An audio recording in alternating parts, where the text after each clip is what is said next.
Good evening, ladies and gentlemen. Ed Fields here along with Rogan Smith. Rogan Smith, Hey. I am out of it today. It's one of those days. It's one of those weeks. It's been a rough week. It's like that sometimes. It's been a rough week. Literally, and you know this because you're in the business of deadlines. Yeah. So last night I had to, because I knew it was up facing me today, right? I stayed to work, relatively late, very late, to make sure that there was nothing on my plate for today, right? So that I could do one thing, which got delayed by about an hour or so because I'm going to be honest, Mondays and Thursdays are a hard day for me simply because there's a cutoff day time, 5 o'clock, right? I got to be out of there by 5 to get here. So it means that on Tuesday, Wednesdays, and Fridays are good because I can wait and I can take my time and get things done. Mm-hmm. So I had a major proposal to write up today between 12 and essentially 4:30. Mm-hmm. And, it's 99% complete because I was waiting on a couple of numbers, but those numbers can be inserted, because I'm not going to be around tomorrow to be able to do it. So it was just that deadline stress. Yeah.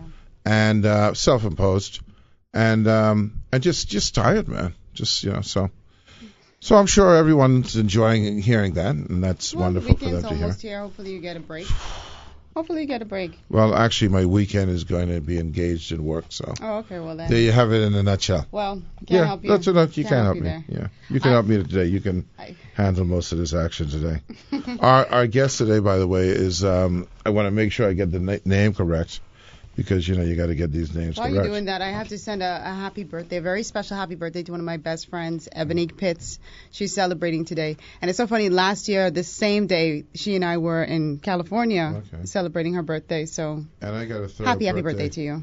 I got a third birthday shout out to Rochelle Roberts down there at NUA. She's I don't know, you never know with women what they want to say what their birthday is. But let's just say the age. Oh. But let's just say she's celebrating a milestone birthday. A milestone. A milestone birthday. Do women? I guess women still do get have hang-ups about saying what their age is. And a lot do. Like, how old are you? 39. Okay, well, you're straight. You're. But I don't care if I'm 59. I don't care if I'm 60. Yeah, I know. I think I'll always say my age. That don't bother me. It's like how do I describe her again, man? You're in the same set as the rest of them. What does that mean? As the rest. No, you're not in the same set as the rest of them. What does that mean? I don't know. It's just that you'll say your age and they won't. So you're not in the same grouping as them because they won't. This is weird to me. I don't understand it. I mean, listen, say age. I mean, I don't even know what the whole thing is. But a lady never tells. But I mean, so okay. I was in the same class as you. I can't remember how. So you're either 48 or you're 49. Why you don't want to tell me? I know you're 48 or 49. Okay, you're not 15. You're not 18. Right. You're not 60. You're not. Just tell your age. Age really is just a number. I tell you. You know what I always tell you, right? What? You ain't got advance. Not with that kind of approach, Oh, you're so silly. And by the way, all right. And I want to do this. And this is just hypothetical, and I know I'm going to catch flack for it, but we're here, and I'm tired, and I don't really care anymore. So suppose you happen to look mash up. I mean, some people look mash up. But at a young age. But let's suppose you look mash up. Guess what, 20-something and as a result, mash up. and let's just say for the sake of argument, you're 70. Well, it may be that the reason you look the way you do is because you're 70. Because I'm not talking about beauty so just say 70. Yeah. You know what I'm saying? I mean, because certainly you don't want people thinking you're 40. You know what I'm saying? So you might as well. Really look, Masha. But I can accept 70. And I mean, unless 70. Because people know the range. Yeah. You know what I'm saying? I could look at anyone and I could say, okay, within 10 years, I could say what their age is. When someone is in their 30s, in their 40s, in their teens, So I hope we can break that. Yeah, man. It's one of those things. It's silly to me. By the way, I was at a meeting this morning, and one of the things that came up in the meeting was in a place, I think it's St. Vincent, maybe? I'm not sure. They had one murder so far for the year as opposed to 12 last year. I think it is. I'm not sure. The Grenadines? Yeah, I think so. I could be wrong on that. And you know what the number one reason was? What? What do you mean the number one reason? The number one reason why the murder reason went down. Rate went down. At least that's what they say. I'm not saying this is what they say. Mm-hmm. And I'm going to give you a correlation, and I know you because you're outside the scope of most average people. So there was a thing called, I think it was called the Volcker Act or something like that. I'm not sure. Mm-hmm. But I think it was called the Volcker Act, but that's just not in the I guess 30s. Would have been the 30s. They had a repeal of the prohibition on alcohol. Right? You're aware of that, right? Yes, sir. So, what do you think happened as a result of that repeal of the prohibition? I mean, people were able to go. I mean, they weren't going to jail and all that stuff. People were able to go and purchase alcohol and all that different stuff and not get locked up. Can we, for the radio people, excuse us? You're going to have to excuse us. Both of us are doing some research. What are you talking about? I'm looking up the name of the act. Oh, no, repeal. Repeal. No, you're looking up something else. Repeal of what is that? Prohibition. So we both looking up something. So y'all got to listen. Y'all got to wait till we get there because that's how we roll. Yeah, they don't have to wait. You don't have to wait, but we look it up. Yeah. If you don't have a point to make, we move on. We look it up. I have a very good point to make. Well, then make your point. No, but I got to look it up first. Okay, if you don't like it, you could turn it off too. Okay. That's how I feel, Jack. Okay. So anyway, I want to see what it was called, but when they repealed the act in 19. I'm going to tell you when they repealed in 1933. It was the passage of the 21st Amendment, the repeal of prohibition. What immediately went down was crime. Do you know why? Rogan Smith? Go ahead and tell me. Do you know why? Because the Al Capones and them didn't matter. It wasn't underground. When it was underground, right, you had all these massive killings and gangs, etc., right? So the reason why it went down, and was it St. Vincent that you found that the crime went down? Or I'm you not looking at that. I just told you. The reason it went down was because they legalized marijuana or decriminalized marijuana. So that as a result, all the gang warfare and stuff, as a result of marijuana, went away. Because it just went away. So all of that gang, because you thief my stash and I thief your stash. Now you just call the police if you thief my stash. Yeah. So I think that it starts like a slippery slope where you feel like in order to eliminate crime you just have to legalize everything. No, they just legalized in the States alcohol and that stopped that crime. That's what I'm saying.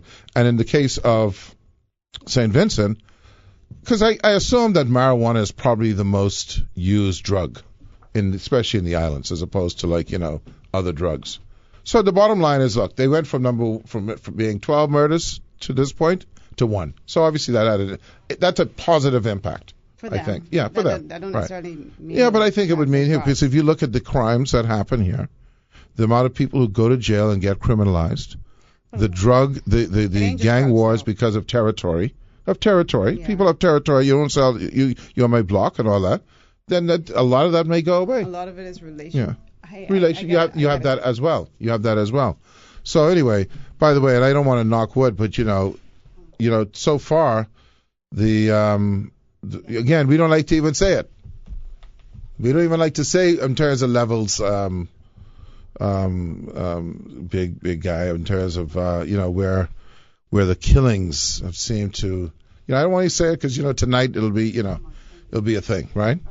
But that you're seeing a lot less in terms of this year compared to previous years. So let's hope that continues. Let's hope we get to June and we only at low levels, so at least the rest of the year might not be as bad. Yeah.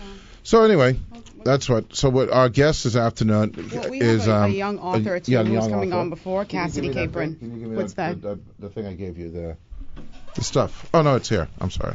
Yeah, Cassidy Capron. She wrote a book. She wrote a book, talking about bullying and a lot of the things that she went through the past year. I think it's going to be a very interesting conversation with her. Young lady, very bright, very articulate. So looking forward to that. You see this story. This was yesterday's paper, I believe, where this Bahamian volleyball player is saying how he was taunted with the monkey noises in Europe. And so Kendrick was like, that happens quite often. Yeah. That I had no idea. Oh yeah, usually it's soccer players. Can you imagine? Yeah, they throw bananas down. This is what Kendrick said. Yeah, well, you ought to touch. I don't watch soccer. I'm not even privy to that. Either. I'm not privy to that. Know. I don't know that. I don't watch soccer. I don't hear them. I don't watch soccer. Period. Okay. So, like I say, I don't watch it, but it's a big deal. Yeah, well, I didn't know about that. Yeah, that's in the European. The European, you have to understand, and people forget this. The European is where your people come from, originally. You're Nazis. Okay? So what has happened now is because of the proliferation of immigration from Africa and other places. I listen to you. Other places. I read in this thing because it just blows my mind. Because of the proliferation of Africa and of immigration from Africa and other places, the nationalists, movement have grown. So places like Sweden and Norway and places that very homogenous, where you said there was no racism. Well, of course there was no racism, because there's no other racists. Yeah, it was only y'all. You see what I'm saying? So when all of a sudden the Muslims moved in and the Africans moved in, all of a sudden, little tension.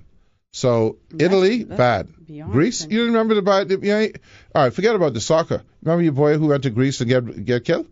No. Yeah, man, just recently, Ken, you know about it, right? A guy, American tourist, went to Greece, black. He was in a bar. Apparently something was going on, I don't know. But anyway, after he left the bar, a gang of people beat him to death. And I think they got off. So did they get off, Kendra? I think so, yeah. And which you have the Italian soccer players and they get bananas. I mean, I know there are racists over there. That's but I'm talking about spitting in the man's face and throwing bananas and all that stuff. Like I was not aware it was like that. Big on that. Big. And some of their best players are black, of course, but especially if you go into other team. Your own team might not do it, but you go to another field. Italy, Greece. Greece is hardcore. They say, you're very careful walking down the street in Greece. And again, it's to do with this immigration thing, what's happening here. We light you, though. You know that, eh? We light. We'll be right back. Good evening, ladies and gentlemen. Ed Fields here, along with Rogan Smith, the what's your elevation icon, elevation/icon/ Bahamas Press Club awardee. That's what it is for me. Now, we have with us a young lady whose name is. Would you have a problem with that? I have so many problems with that till it's not even funny. But anyway. What's the problem? The problem is that's not accurate. Well, as usual. But anyway, here in Ed Fields land, that's pretty accurate. It's accurate in our environment. Yeah. So we have a young lady with us. Her name is Cassidy Capron. Cassidy, love that name, by the way. And she's here because she's an author. We don't get too many authors, and when we do, they're usually people young. Under age 16. Yeah. Anyway, and she wrote a book called The Fruit of the Seed, which I don't want to overinterpret. What you water is what you grow. Okay, that's something like when you throw it. What you know?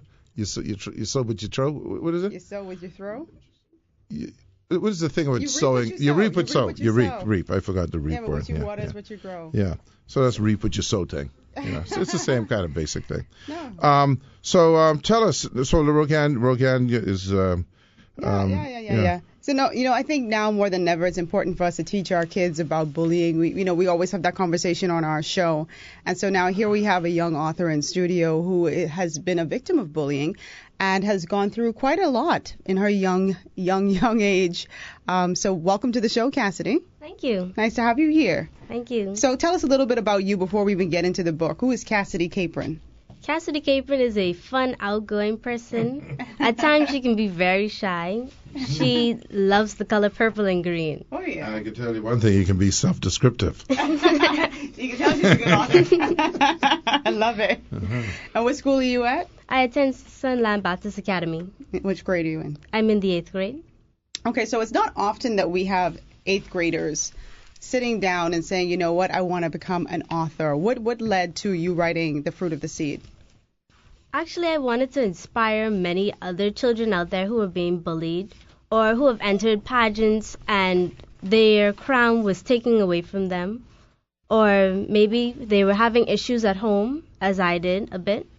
And I just wanted them to know you can find a way to express yourself. Mm-hmm. You don't have to do it through not only poem writing, but you can sing, you can dance, you can write, or you could just speak to someone who you trust. Right. So let's talk about that. So you talked about having a crown taken away. That was your experience, right? Yes, sir. So what happened in that instance? In that instance, I entered a pageant last year, January. Mm-hmm. I competed and I won in April. I won the local title. And what was the? Can we say? Do you want to say the name of the pageant or no? No, thank you. Okay, no problem. Go ahead. I competed and I won in April. I won the local title. And then 3 months later, I believe that was in July, I competed in the international pageant in Las Vegas and I won. Mm-hmm. About 3 months later after that, my local title was taken away from me because I was known to be a bit uncooperative. Later on, I decided not to not to compete, not to take part in being a international queen, because through being an international queen, I would have to represent the same brand that took my crown away from me. Mm-hmm. Were you being uncooperative? No, Okay. Just kind of put that out there. So you must have gone through a lot during that time. I mean, because for a young girl to actually win and finally get a crown and then have it stripped, that must have done something to you emotionally. Like, what were you going through at that time? At that time, I thought I've worked very hard. I made history for the Bahamas. I was the first junior Miss pageant queen for the Bahamas internationally. And notice how she skipped out the name and put it in the pageant. She's smart. Uh-huh. I worked hard and I have put in many hours. I won gold in every category at the international pageant for the exception of one. I worked so hard and I put my effort behind it. I also went to different places. I met new people, and I worked hard to represent their brand and keep a good name for them. But it hurt me really bad because, I really trusted the people that were there. I felt as though this could work. I grew a bond with some of the people in the organization. But it hurts, just to know the fact that you trusted a person and your trust was betrayed. So after that happened, first of all, I can see why you won the pageant internationally. She's very articulate. Because very, very well spoken. Because if you represented on the stage what you're representing here, then I can assure you that I know without question that usually when you see these, because they always get to that question, right? And usually those answers are shallow, right? And usually even the way that they're presented, enunciated, etc., is, it's weird. Yeah.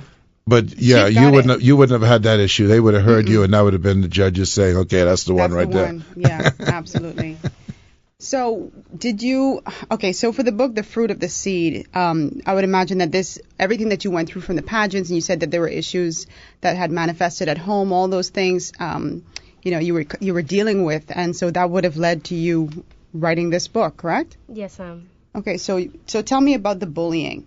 About the bullying, I was teased when I went out the house, when I went to school. Many people would often tease me about the color of my skin, the fact that I had a very lanky frame. I used to walk with my shoulders hung down. I would also walk with a hunch in my back, being very not confident. And I never really spoke when I entered a room.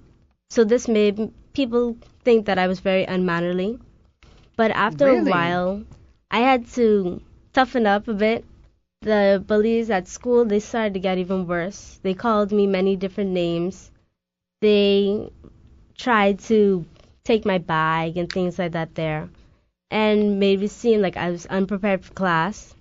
But I overcame that by my mother introduced me to Maya Angelou. She also introduced me to Ernestine Morrison and William Blake, who are now my lords of poetry. Oh my gosh. She blows me away.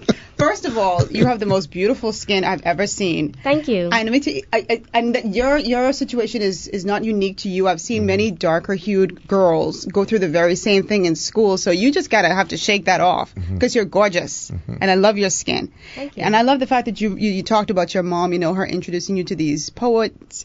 What other role did she play in just helping you boost your confidence? How old are you? I'm 13 years old. Okay, because not too many 13-year-olds say oftentimes. But go ahead.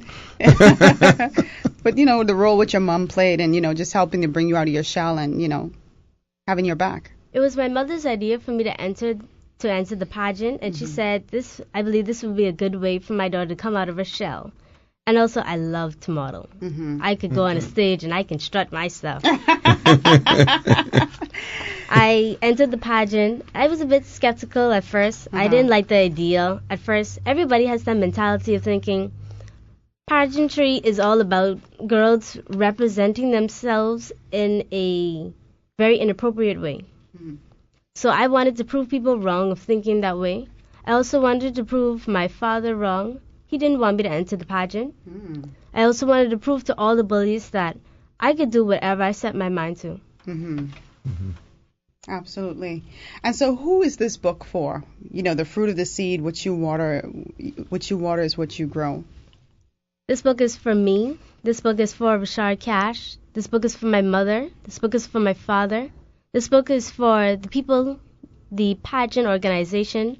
This book is for all girls, boys, and even adults that look for inspiration and motivation, and they look for anything to help them cope with anything that they're going through. Ed? You're smiling in the corner. Yeah, man. It's just awesome. It's good stuff. Good stuff. Now, tell us where. Let's get to the business first. First of all, how long did it take to write this book? To write this book, it took me about a year. Okay. And it's beautiful. Thank you. Beautifully illustrated. Richard Cash. Do we know Richard? He illustrated Sierra's book. Okay, yeah. Okay, so he's the child book illustrator. He's the illustrator. So tell us, first of all, where can people get the book? You can purchase the book on Amazon. The digital book is $4.99. The paperback book is $11.99. Or you can call 557-9481 to purchase a physical copy of this book, and I can have it delivered to you. Absolutely. So you're on Amazon. That means you're probably rich now. She hit the big time.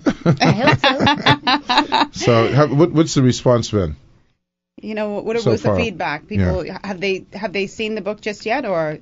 Many people have seen the book so far, and they were very excited, to be honest. Some people were thinking, I don't think you should put all this information about yourself out there. But this book shows raw emotion. It shows how I was going through at the moment.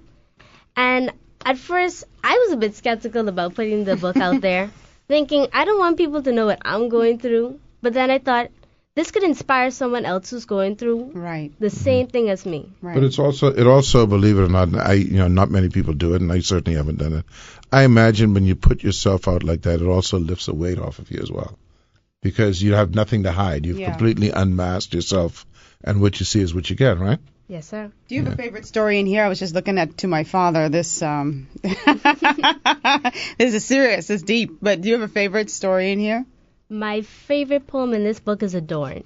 Well, why don't you read it? Yes, sir. Okay. You want to read it first, or unless you know it by heart? Let's go. Yeah, let's go. Oh, you know it by heart? Yes, sir. This girl is a gangster. You adorn a crown on your head and mine. We put our hearts and struggles down.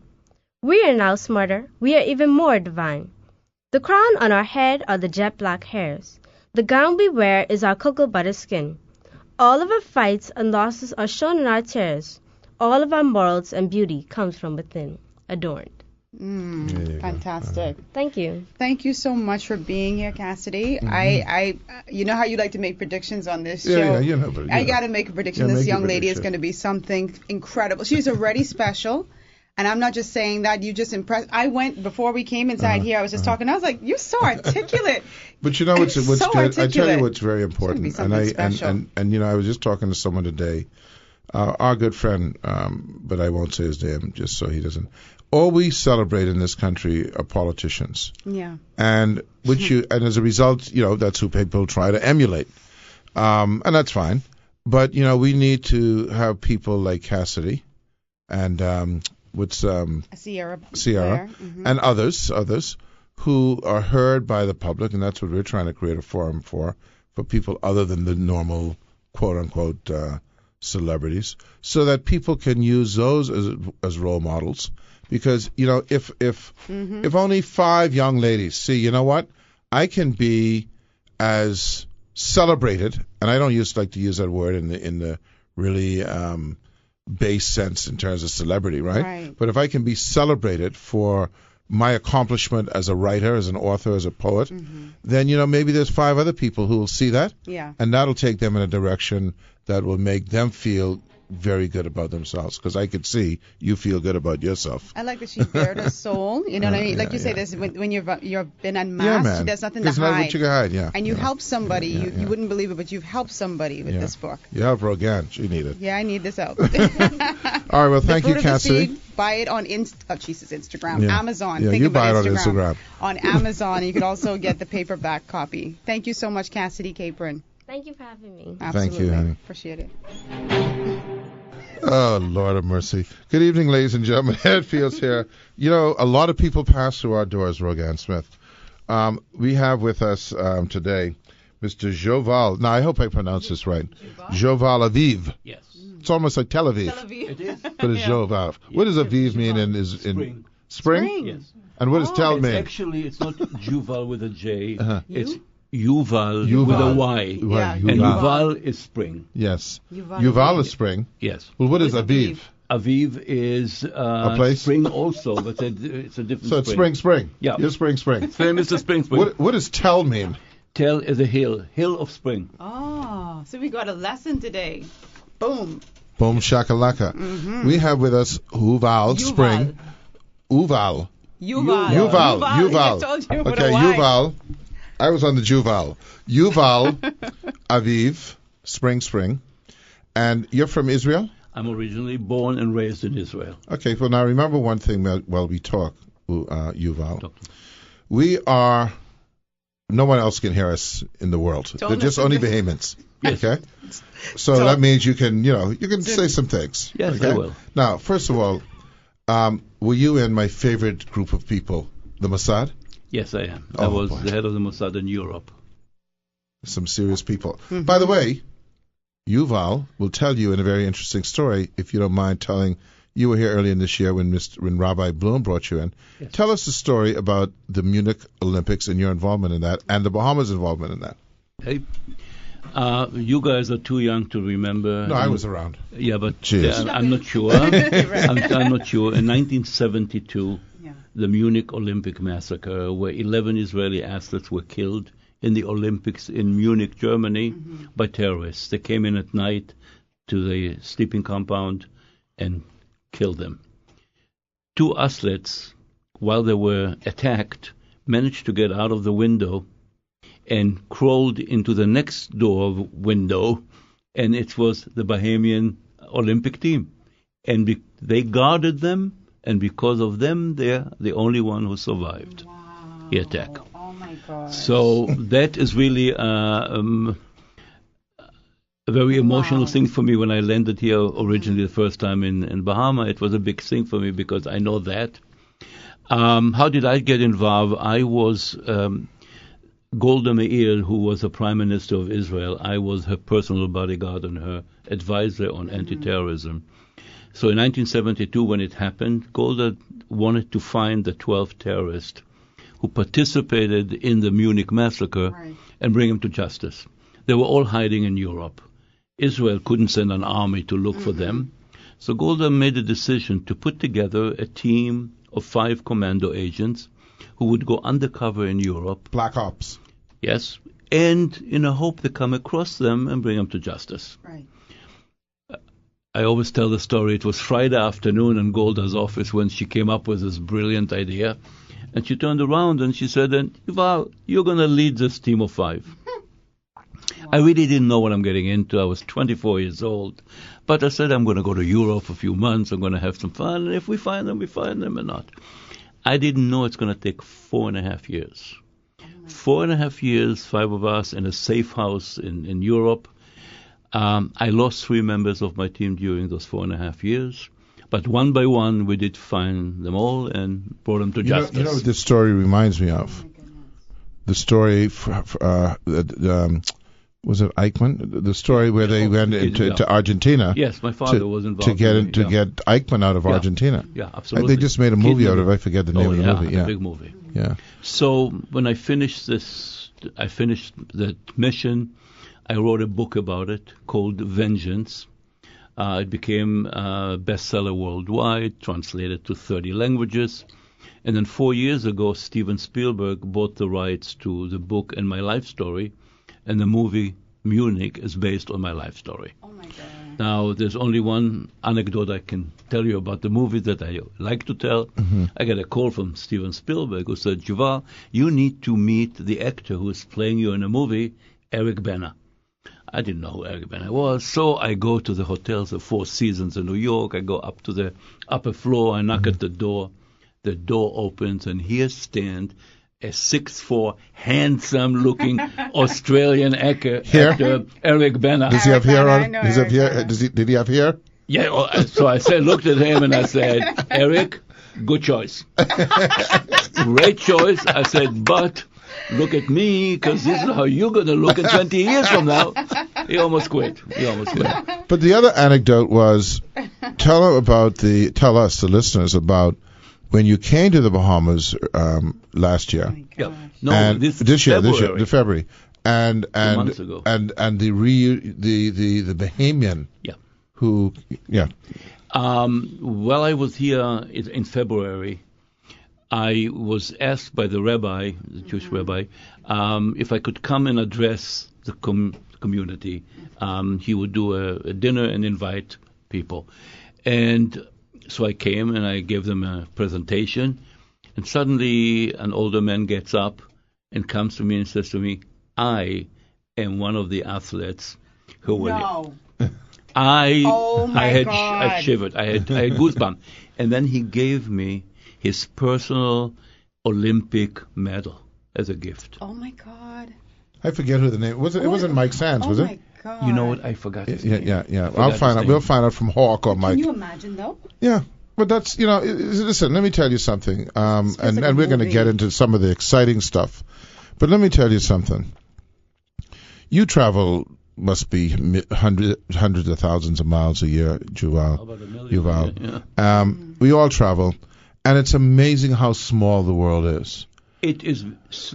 It's so small. It's really so small that you cannot believe. Right. You find people that you have met when I was in high school in places that I didn't even know that somebody is alive there. I mean, it's like Alaska, in Africa, and all places. So it's such a small world. But when you look at history and historical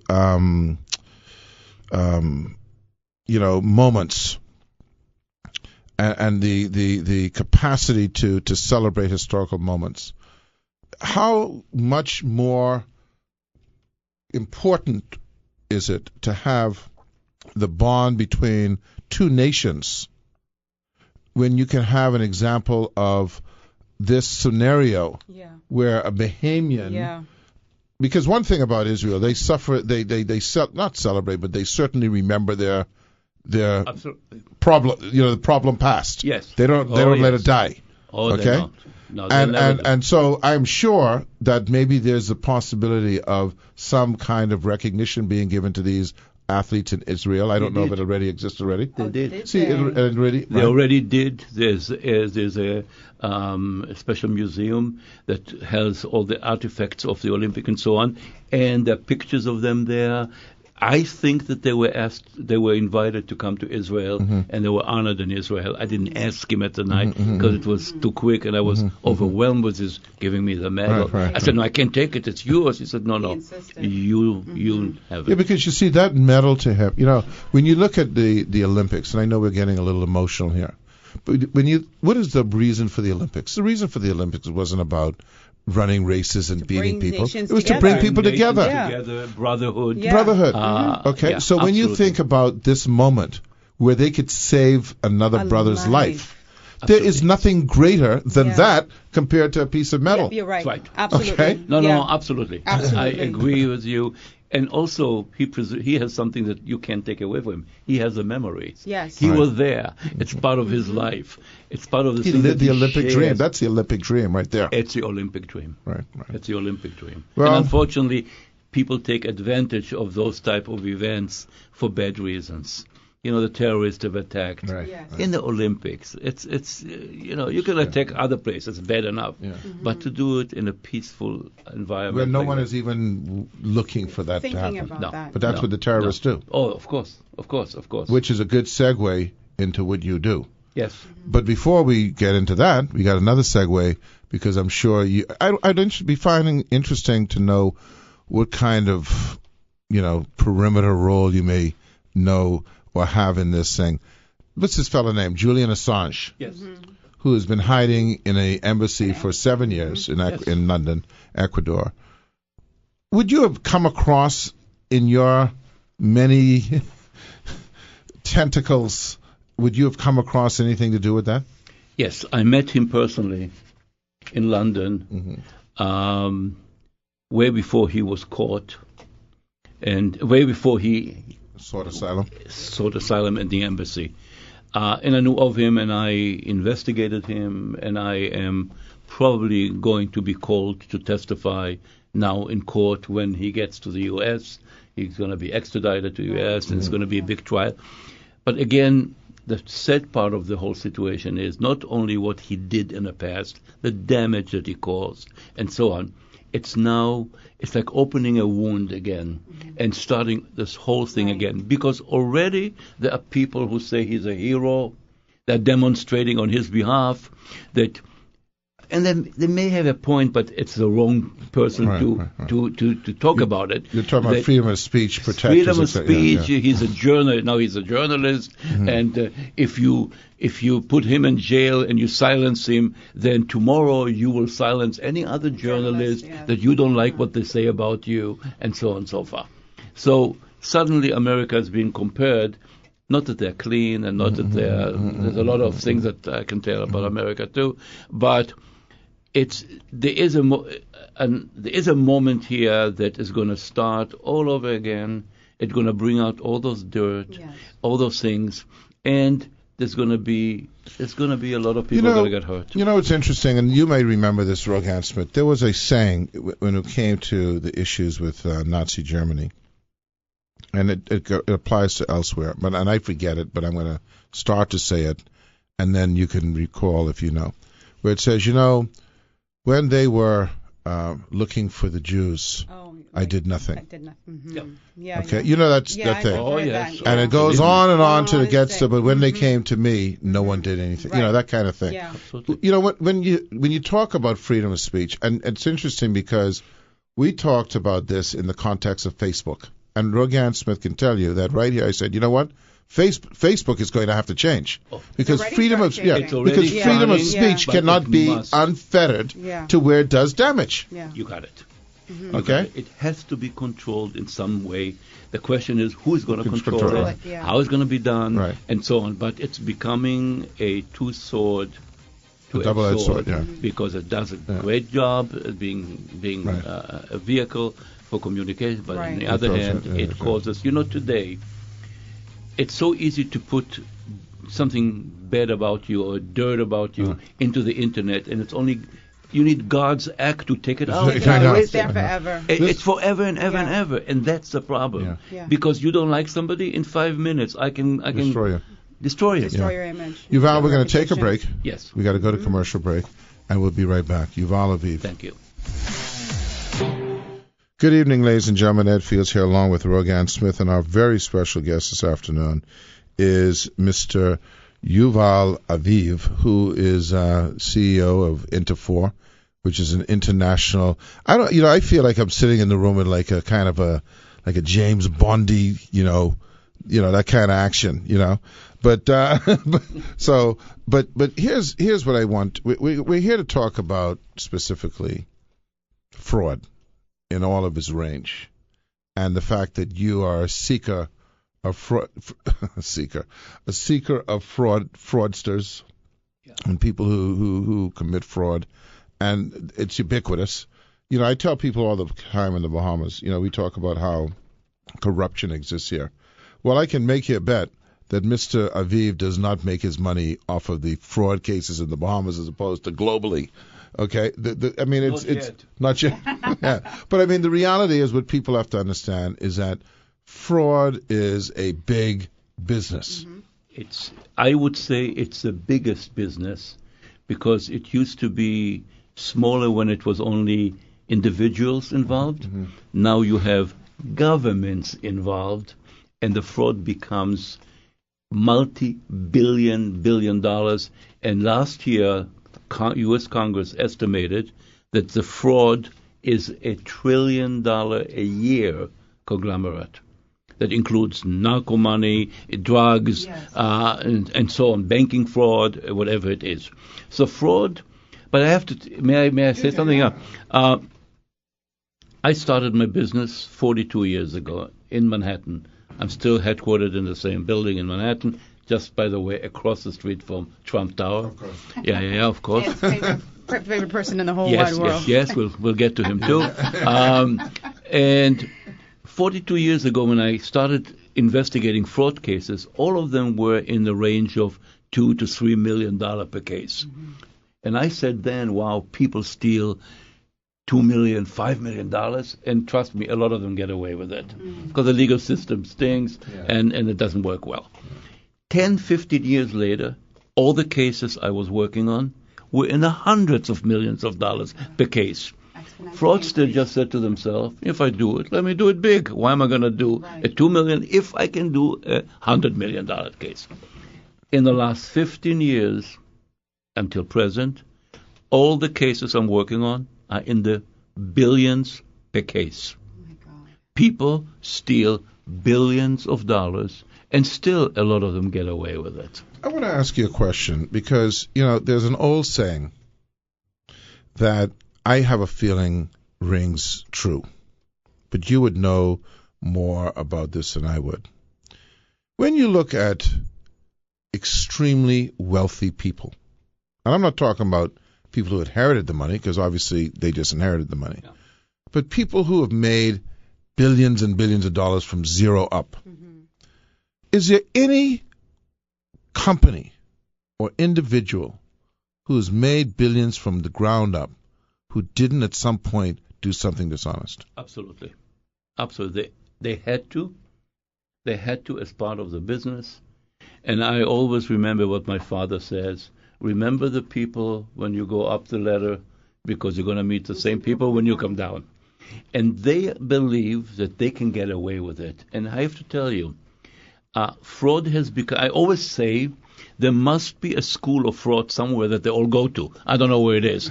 Because they all do the same stupid moves. They all learn from each other. And they all make the same mistakes. That's why it's so easy for me to detect, because I've seen it all, I read the book, and I know how to do it. Now, they are all convinced. When I catch them in the end, I find their money, where they're hiding them all over the world, in banks in Dubai and in Hong Kong and Singapore, whatever. And, I'll get to Bahamas too. And Bahamas, they think that they got away with it. And they don't understand that you cannot hide money today. without leaving enough fingerprints. There's no way. You cannot, as sophisticated as you want to be, you leave enough fingerprints for somebody who knows how to do it. At least I just compile it in my yard without cash. You just got it. You're going to do a good one. After our discussion yesterday, of course. If you dig a hole in your ground, in your backyard, or under your mattress, that's the only way you can get away with it. But if you put it in any financial institution, anywhere around the world, you're going to get caught. Would you say a lot of them still get away with it, though? Now, let me tell you why they get away with it. I said before, if you do it big. Yeah. If you steal only $3-4 million, $5 million, I catch you over breakfast. It's easy. If you want to do it to get more sophisticated, it's like 100 million and up. Why? You have enough money to hire best lawyers, best accountants to help you hide the money. That's right. Hide the money in place, and then you move your money several times. Don't just take it from here to next island, and you think you got away with it. No. You have to take it from here to Singapore, from Singapore to Hong Kong, from Hong Kong to Dubai. Move it 2-3 times. Yes. And then just hide low for a while. Don't go and start spending money like crazy. You get away with it. Why? When the creditors find out that they lost the money, the bank, financial institution, they don't want to put good money after bad money. They don't want to invest money in going to find the money and collect it. They write it off, because they're embarrassed that they gave those bad loans, and they are just want to hush, and let it go away. Yeah. And the fraudsters today know that this is how the system works. What do? They all do the same, the big ones. The biggest fraud area is real estate. Real estate and construction is where you can really do the big fraud. So the best fraud is you go to financial institutions, to banks and so on, private investors, and tell them, I have a project. I'm building a shopping mall or a casino or whatever you tell them. Have some investor money into nice paperwork, pictures, diagrams there.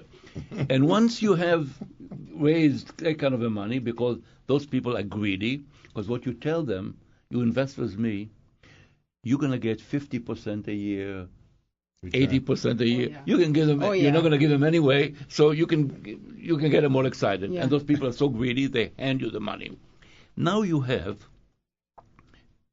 approximately 2 years that nobody knows, nobody pays attention. You took the money, they're thinking you're building, you're already working, and so on. You have 2 years to hide your money very well. Then they find out that they drive through the site that you said you're going to build, and nobody's digging a hole in the ground. Nobody's there. Right. So they call the police, or they call whoever they call, and the police comes in and they investigate, and they catch you, and you say, yes, I took the money, but I don't know where it is. I lost it. You want to go find it, find it. And that's what they all do. And when they say that, law enforcement, take the Bahamian police with all due respect, they don't have the manpower to chase fraudsters in Hong Kong and Singapore and Dubai. They don't even know what Hong Kong, Singapore, Dubai is. It's like, it's forget about it. So those fraudsters know that. And they build it in such a way that they're doing it in countries that are less sophisticated. They're not doing it in New York or Chicago because the police over there, they have seen it before. They have better check. And even then, I say a lot of people get away with it. Even in America, who's supposed to be the most sophisticated country, law enforcement and intelligence, they still don't know how to do it. I know because I get calls from judges in America. The case is in front of them, and they call me up and say, listen, there's a guy here in front of us who embezzled $3-4 billion 2 years ago, and now he says, I took the money, but I don't know where it is. Nobody can lose $4 billion in 2 years and don't know where it is. So please come in and let's see if you can find it. 9 out of 10 times, I find the money.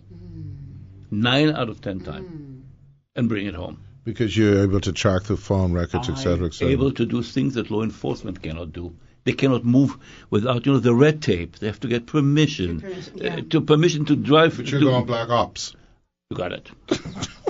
That's what it is. I'm telling you, we have a, I feel like I'm watching a movie. One of the scariest things that you both said was you asked if individuals who are supposedly man-made, self-made billionaires, when they come up, if they've done it legitimately, and he was like, no. There's some fraud element there. Because you see, if you that's play scary by to the, me. because if you play by the rule, you can make $1 billion in short period of time. Forget about it. You have, unless you invented something, 1 in a million invents, whatever so it sell is, it on TV, and sell it, then you made money. But other than that, people who claim that they made it working hard, like all of us, the answer is no. Yeah. Because, for one, there's always a gray area of where you cross, right? Like you taking advantage of tax loopholes. But the thing is, if you've got $500 million, and, which you can spend pretty quickly if you get out of hand. Right. But then, you have a yacht, and it's 150 feet. And then, because you're hanging out with yacht people now, like I will when I do the gallery, you now hang with a guy who has a $200 million yacht. You're like, well, why can't I have a yacht like him? So you have to get the money. You got to generate the money. That's right. So now you got this greed thing going of finding money. Because those people don't live with us where we live and go out and eat in the restaurants we do, because we are the low-level people. We are the That's how you be. I'm very low level. It's really sad. Now, let me just continue and say that for years I investigated individuals who brought. Then, of course, corporations who defrauded banks and financial institutions. I went after them too. Now I'm doing a lot of governments, politicians who went bad and started taking bribes, talking embezzlement, and so on and so forth. And I used to always say, yes, it probably happens in third world countries, poor places, people are not sophisticated, and those politicians have an opportunity, they put it in a pocket and then they leave, and so on. It happens in America. It happens in the Trump government. It happened with our president in America. He did all those things. And he's going to pay for it, hopefully very soon. So all I'm saying is it's becoming an epidemic. I'll give you an example, which I love. I didn't tell you that yesterday. I get a call from the Chinese Minister of Justice. He calls me up and says, Mr. Aviv, I heard about you. And please come to China right away. I have a very big case for you. I need your services. I flew immediately to Beijing. I meet with him in his office, and he says the following. Listen, he says, one of our ministers embezzled $18 billion. He took his wife and 2 kids, and he moved out of China with the money, and we think that he's hiding in America, maybe in San Francisco. So I said to him, wow, so you want me to find him and collect the money? He said, no, I want you to kill him. I said, I don't do those things anymore. Anymore? Yeah. I don't do those things anymore. Oh, my God. I said, so in China it works differently. You take the money, they don't care about the money anymore. They care about punishing you. They'll get you wherever you are. Somebody will do it. Somebody for a little money will do it. Wow. So it all depends where you are. For something like that. You want that job? Yes. Because I'm sure I'll blend in really good. Can you imagine that conversation though after he says no? Yeah. But so I want to talk about how the average citizen can avoid being the victim of fraud, because I don't really care about these billionaires and all that. They got to protect their own thing. Agree. How do you protect yourself? Yeah, you got Rogan Smith. She's just working hard. And someone comes along and says, hey, I got this good deal. I built a bowling alley, It's never a good deal. It's never a good deal. And I'm a doubting Thomas. Why don't we give me $10,000? Because it's always a little, give me $10,000, but trust me, I'm going to turn this around. And then Ken, her friend, okay? Because Duval is building is building the bowling alley. He goes to Ken. He says, "Listen," he's convinced Ken. Ken isn't that bright. He goes to Ken, okay, and says, "Listen." So Ken gives him the $10,000, and you, because you got a little pool of money, you give Ken within 6 months another $10,000. So Ken now is like, everybody. "Hey, Listen, man, call Yuval. Work for me, yeah. Call Yuval, because let me tell you, man, he can turn that money around. So Ken isn't even knowing that he is the thing. It's a pyramid. That's what they all do. All of them. And all of them. The pyramid. And you will not believe how many gullible people fall for it. The sad part of it is that a lot of it are senior citizens. And the key thing that they tell them, they go to churches, they go to synagogues, they go to religious places and tell the whole group of people, listen, I have you invest with me, you will get a check every month for the rest of your life. You do it for your grandchildren. The minute you tell somebody grandchildren, it plays on their emotions. That's it. Yeah. For grandchildren, you'll do anything. For yourself, maybe not. For your kids, all depends how good they are. True. Yeah. Grandchildren, But grandchildren, you pay money. And I get horror stories when I get calls from a group of them. Listen, we just defrauded. And it starts with little money, only $10,000. And if you don't worry, you don't have it, mortgage your house. It's worth it. Or go and borrow the money. Then you come back and they say, there's an opportunity right now. And I'll give you extra few points. Give me another 10. And by the time you finish, you're in for 60, 70, 100. For the average person, this is like a lifetime earning. It's not the millionaires. For them, $100,000, if they lose it or not, it's it's like no money. Right. So this is becoming the average. So the key element is this. Do not invest with anybody, in no matter what deal it is, unless you have investigated it, you checked it out, you really know what you're getting into. Even a friend. Even if, especially a friend. Especially a friend, because that's what they do. That is number one thing, is really not to trust everybody. The or second don't trust anyone, that's what you're telling me. Yeah. No, hey, you worked so hard to make that $10,000.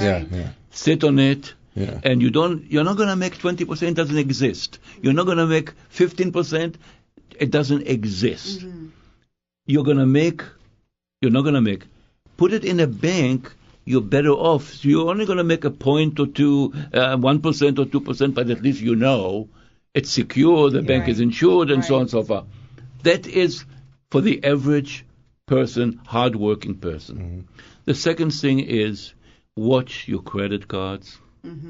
Don't become vulnerable to cybersecurity hacking, because how do they find the people, the suckers that they go after? Because you see, everyone has. You have a credit card, right? Yeah, of course. Okay. You travel. I need to have a credit card. You can't do it without it. So you go to a hotel, and you put your credit card down. You don't know what's going to happen. How do you protect against that? Now what? You're really asking the right questions. I always give anecdotes of things because they're interesting.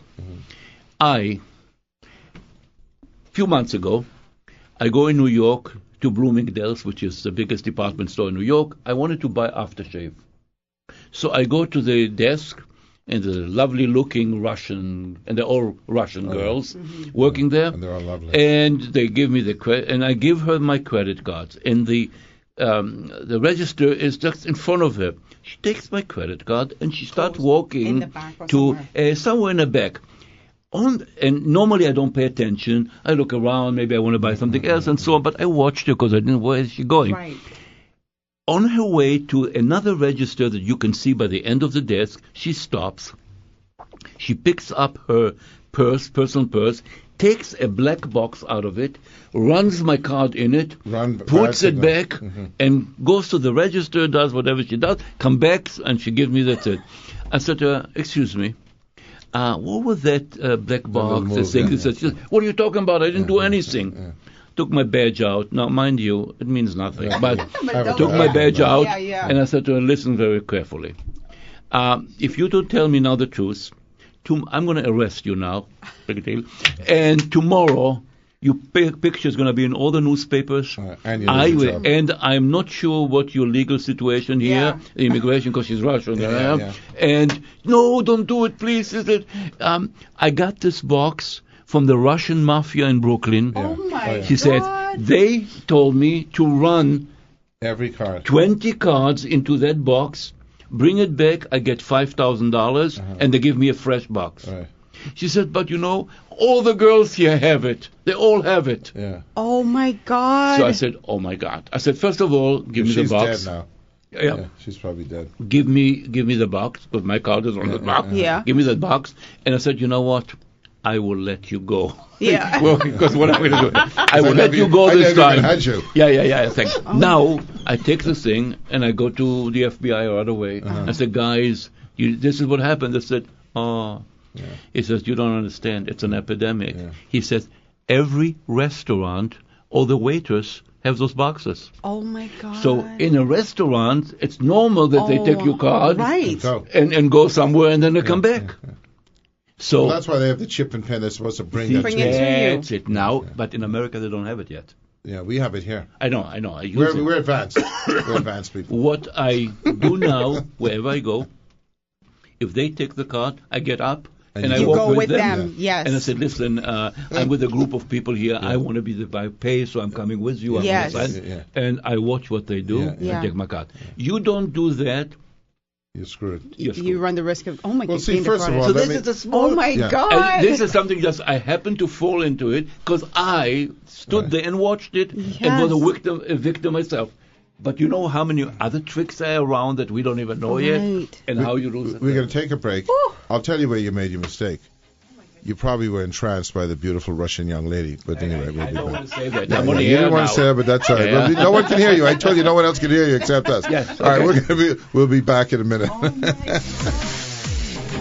Good evening, ladies and gentlemen. We were very fortunate here at EFL because we had Cassidy. Did you hear Cassidy, the young lady? Yeah. Very articulate young lady. Very. We got a nice range of guests, and now we have my new friend Yuval Aviv, that is Spring, and he's I don't know how to describe you, man. I like him a lot. But I don't think I want to be in within 200 or 300 yards of you, man.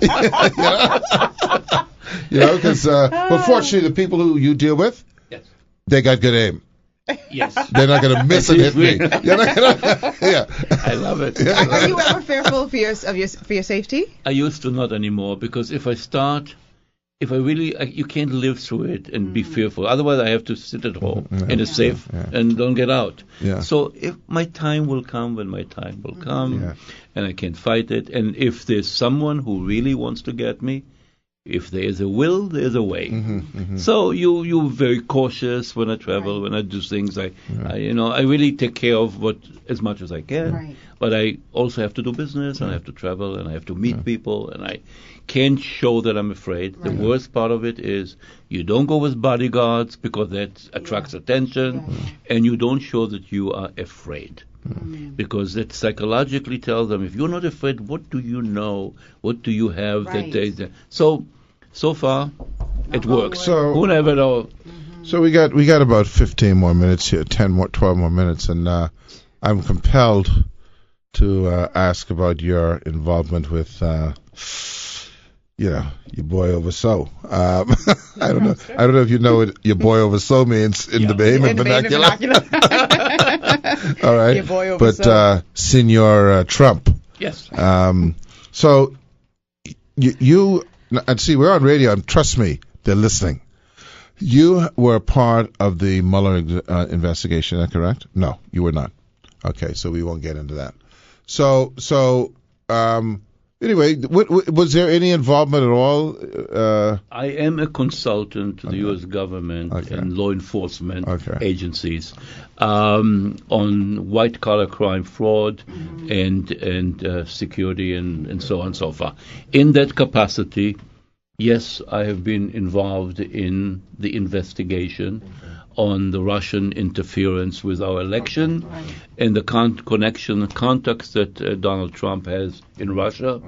How did he get involved in it? What did the Russian offer him to do what he's doing and say what he's saying and supporting them the way he does? And it all, if you just have a little more patience, it's all going to come out very soon. in court cases. And I believe, this I can say as a citizen, that I believe that he and his family are going to end up in jail. Really? Yes. Now, let me ask you this question. I'm going to get a mimic like the MSNBC type questions because, by the way, in the Bahamas we have very strict libel laws.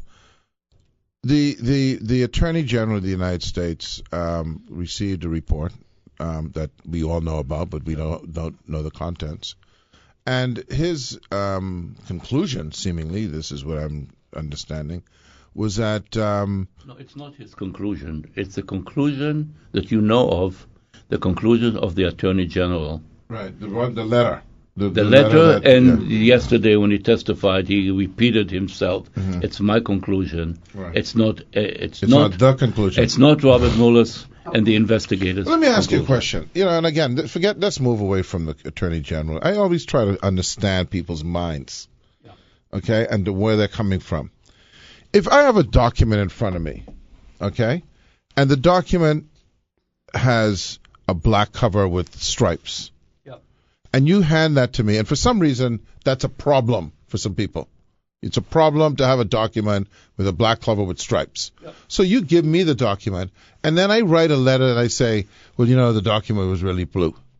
Do I think that no one's ever going to see this? That is really the biggest surprise of everyone, of somebody that we hoped is going to be an honest Attorney General who will take and do his job the way it's supposed to be. There are laws. Congress has laws, and you're supposed to just hand this material to Congress, let them make a decision. Yeah. You took upon... Now, you question why did he do it, and it's very obvious. It's very, very obvious. But how do you think he get away with it? He already... but it doesn't matter. It doesn't matter because he wants to be a Supreme Court judge. And there are few older people there who knows how long they're going to be there. Right. And his deal with Trump is, I will make sure that I'll delay this report from coming out until doomsday. Mm-hmm.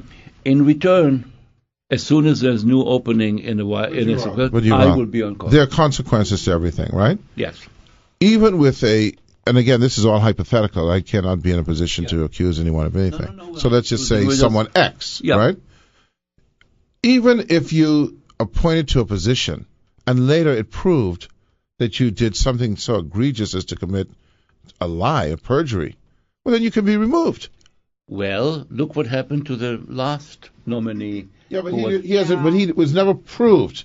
It was proved. It was proved. Okay. It was proved. Now, but let me just say what the problem is.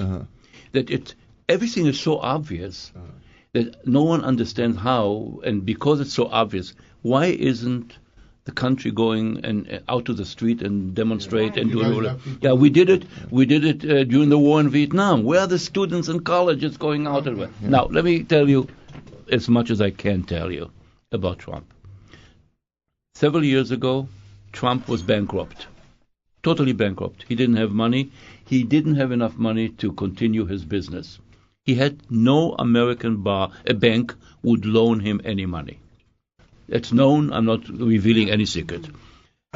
So he decided he's going to go to Russia, and he will see what he can do there. Putin is the smartest leader ever because he's a KGB-trained person who's been there for so many years, knows all the tricks. He says, it's only money. If I can groom this guy, who knows? Every head of an intelligence, their dream is to develop a spy in the other country, as high in the government as possible. It's a dream. Here he said, this guy may run. I'll give him some money. So he's in Moscow. They loaned him huge amount of money. I mean, billions of dollars. Send him back to New York. A few months later, oligarchs have visited him at the Trump Tower. This is a Trump Tower meeting, and said to him, listen, we have billions and billions in cash that we took out of Russia, and it's in banks in Europe. We need to launder it. We need to clean it. Now, everybody knows the best way to clear and launder money is real estate. It's known. So they gave him an offer. we will buy from you every real estate that you have in cash, every empty apartment, everything there's. And if an apartment is 5 million, you can tell us it's 20 million. We don't care. We'll give you cash. And that's what happened. Now, he happened to forget to report it on his income tax, not the corporate and not his personal.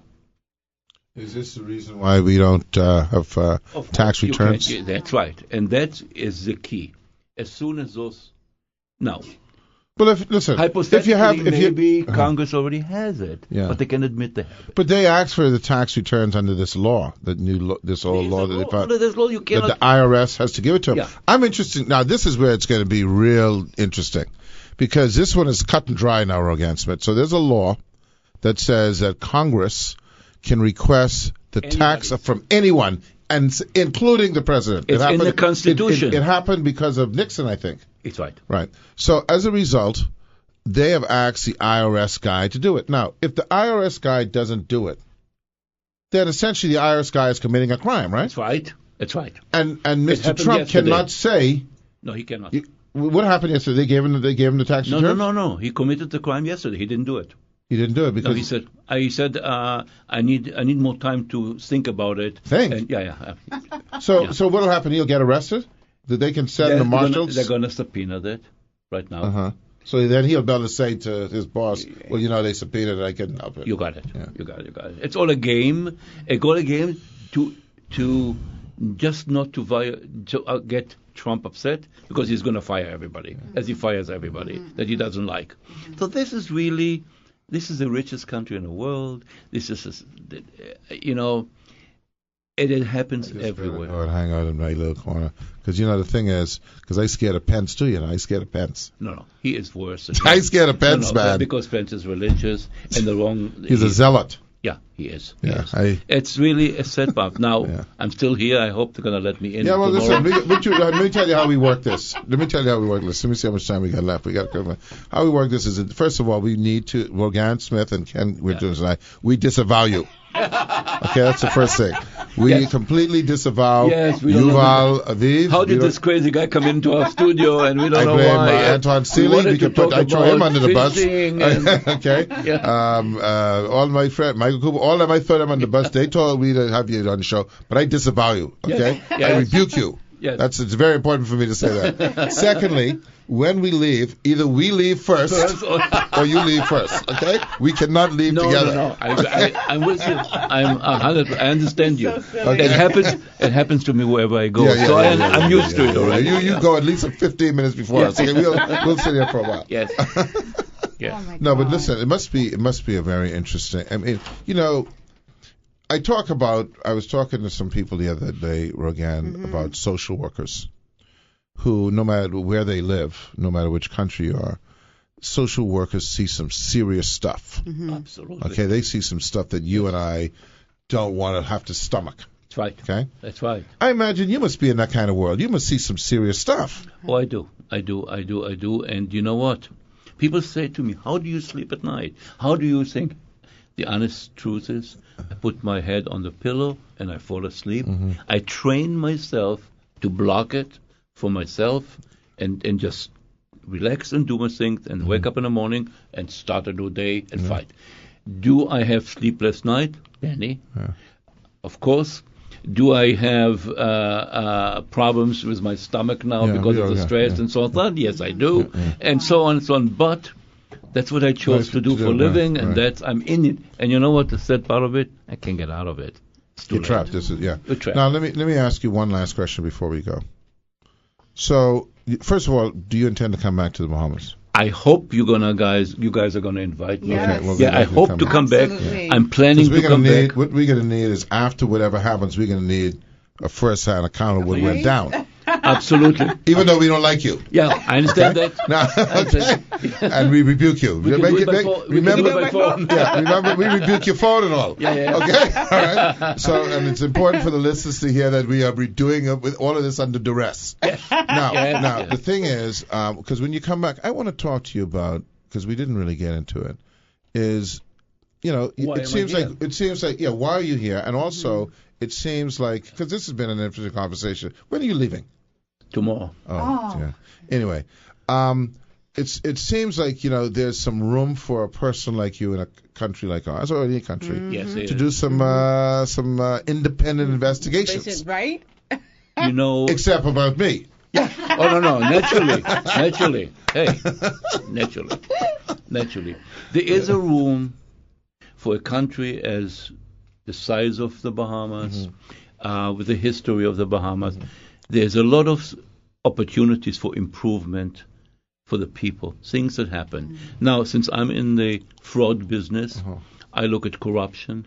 I look at corruptions of politicians who took money that doesn't belong to them. Are you aware of any politicians in the Bahamas from whatever dealings you would have had to deal, not direct investigations? The answer is yes. Absolutely. Whether it's the previous government, the current government, whatever it is, yes, there are. Okay. And every government has it. You know anything about me? Not yet. Okay. Tonight I will do it. You'll check it out. Okay. Tonight I will check it out. But seriously, I know you got a dossier on her.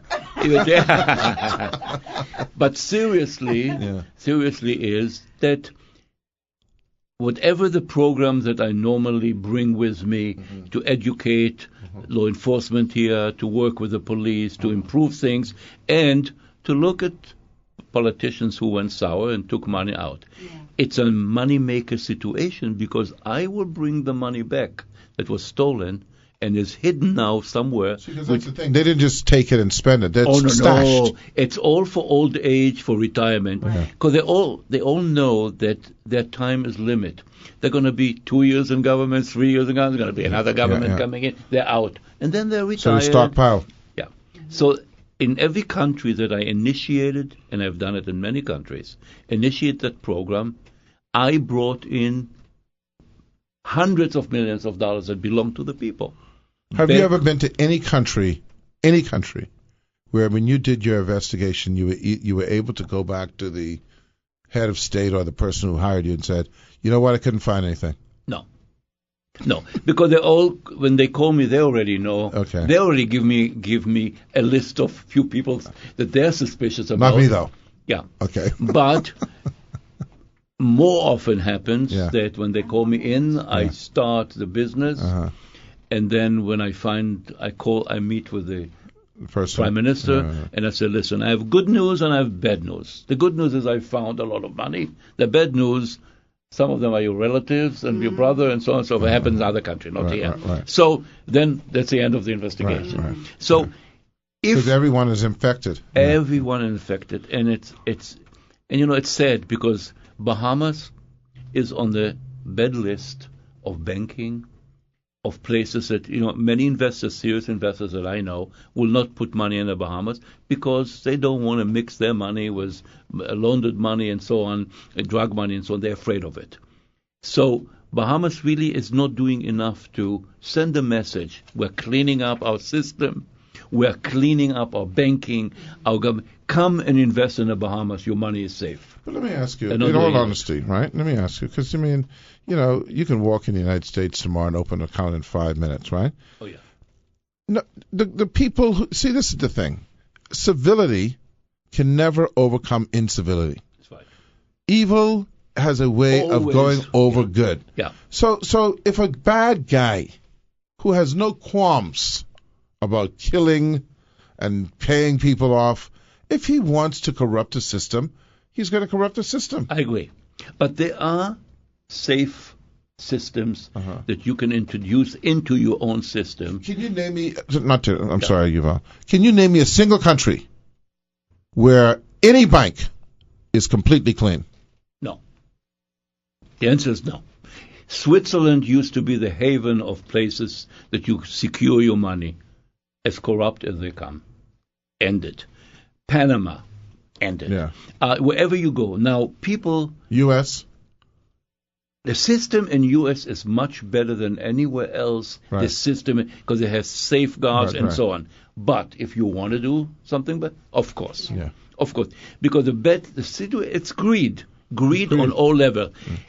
If I come to any bank here and I say, I have $500 million that I want to deposit here, do you think they're going to say, no, we don't know where your money can go put it in another island, and another said, no, they'll take my money. They won't ask questions because they want the deposit.